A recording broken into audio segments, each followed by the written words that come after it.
Hey guys, so I'm going to show you guys how to how I change the water on my Betta tank. I've had a request for this video a couple times, so I'm just going to show you how I do it, and this tank is in desperate need of a water change right now and a cleaning, so this will be good.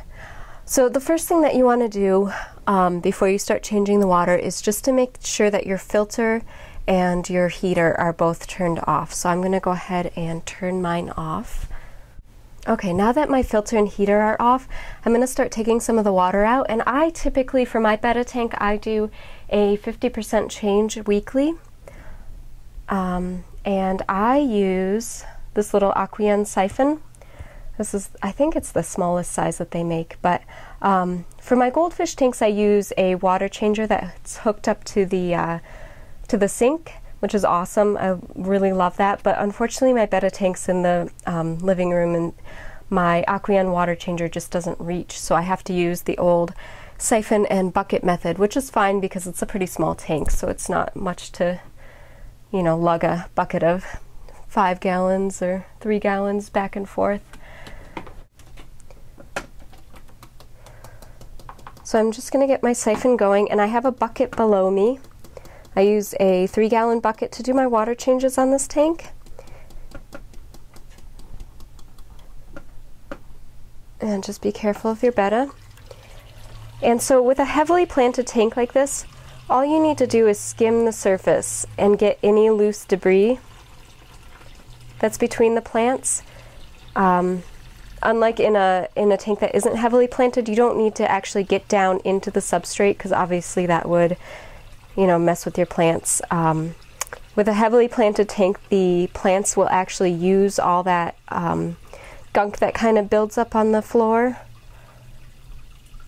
So it's not as much of a concern as when you don't have a heavily planted tank. So I'm just going to kind of move around, and always keep an eye on where your Betta is so you don't accidentally suck him up.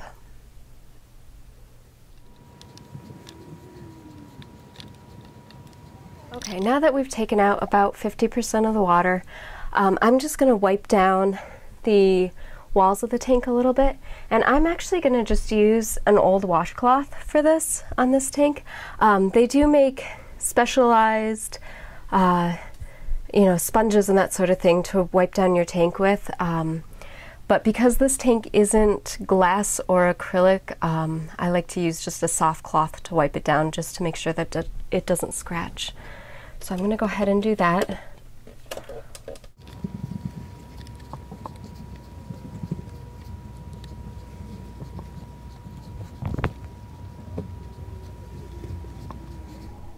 Okay, and I typically don't really bother with the sides or back parts of the glass, just because you know, there's so many plants in my tank that you couldn't really even see the algae if it was there. And you know, green algae is actually beneficial to your tank, so I like to just leave whatever's on the back or sides there, and I just like to wipe the front just so that the algae isn't impeding our view of our fish. So now that I have that done, I am going to go get some fresh water to refill the tank with in my bucket.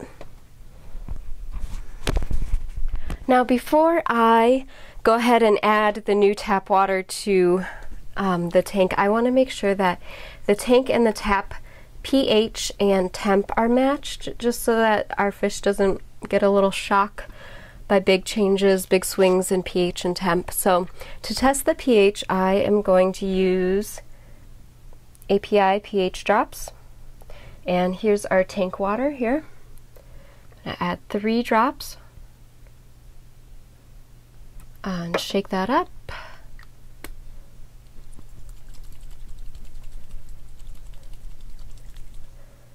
And let that sit over here. And then this is our new tap water. Add 3 drops to that.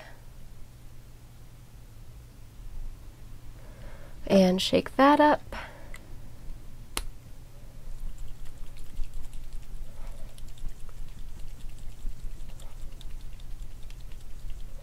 And let that sit for a minute. And you also want to make sure that you match the temperature. And you can do this by either using a thermometer to make sure that your bucket of water is the same temp as your fish tank, or you can just kind of guesstimate it by feeling the water. And that's usually what I do because I am too lazy to use a thermometer, and I find that I'm pretty accurate just, you know, gauging by the feel of the water. As long as you're within a few degrees, you're fine. It doesn't need to be completely exact. And same with the pH, as long as you're within 0.5 ppm, you are fine to change your water. And you also have to take into account that, you know, a 50% change is not going to create as drastic of a pH change as if you were to do a 100% change on the tank. So let's take a look at our pH and see what we have. Where are we? So that looks like, ooh, as I drop it, 7.6 there. And that was our tank pH. And this is tap. And that looks like it's about 7.2. So that's about a 0.4 difference, and we're only doing a 50% change, so I'm fine to change the water at this point. And so the next thing I'm going to do before I change the water is to dechlorinate my bucket of water.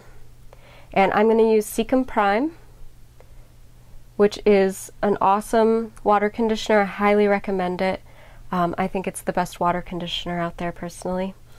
And I'm using a 3-gallon bucket. So the dosage for this water conditioner is 2 drops per gallon. So I am going to put in 6 drops of this into my bucket right now. With water conditioner, if you're using buckets to change your water, you can just dose each bucket. So use however many drops or whatever per bucket, and then put it in the tank. But if you are adding tap water directly to the tank, like if you're using a water changer that attaches to your sink, you're going to need to dose the entire volume of the tank before you add your new water. So I usually use some sort of like plastic container like this. I have a few of them that I use to change the water, so I don't just dump it straight from the bucket. I use this, you know, plastic container to scoop it from the bucket and then put it in the tank. And I usually aim it so that it's in a really heavily planted area or right on top of the driftwood so that it doesn't mess with my substrate. So I'm just going to go ahead and fill up the tank now.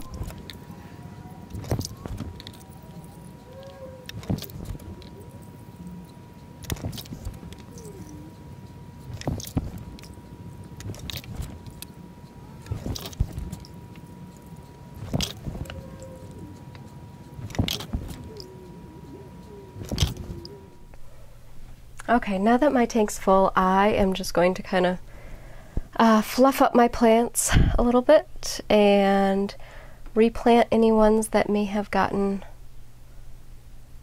dug up a little bit. And you can also take some time and trim off any dead leaves that you see. Anything that's brown or decaying is going to add to the ammonia in your tank, so it's not good. It's good to take off all those nasty brown pieces. And I have some scissors that I usually use for this, but I'm just gonna take them off by hand right now.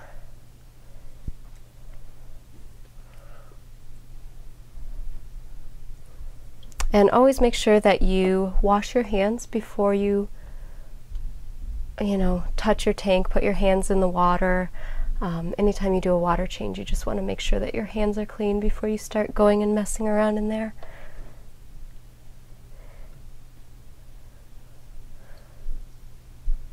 And this tank could really use a trimming, but I'm not going to do that right now. Okay.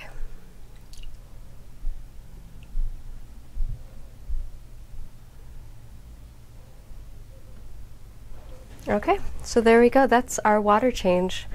And now I'm just going to start up the filters, and that's all there really is to it. The only other thing that you may want to do is to clean out your filters, and I typically do this every 3 to 4 weeks, and if you want more information on that, you can watch my cleaning out your filters video, where I clean out my Goldfish filters, but the Betta filters, same thing applies. You want to clean them out and make sure that they aren't super gunky about once a month. Alright, if you guys have any questions or comments, please let me know, and thanks for watching.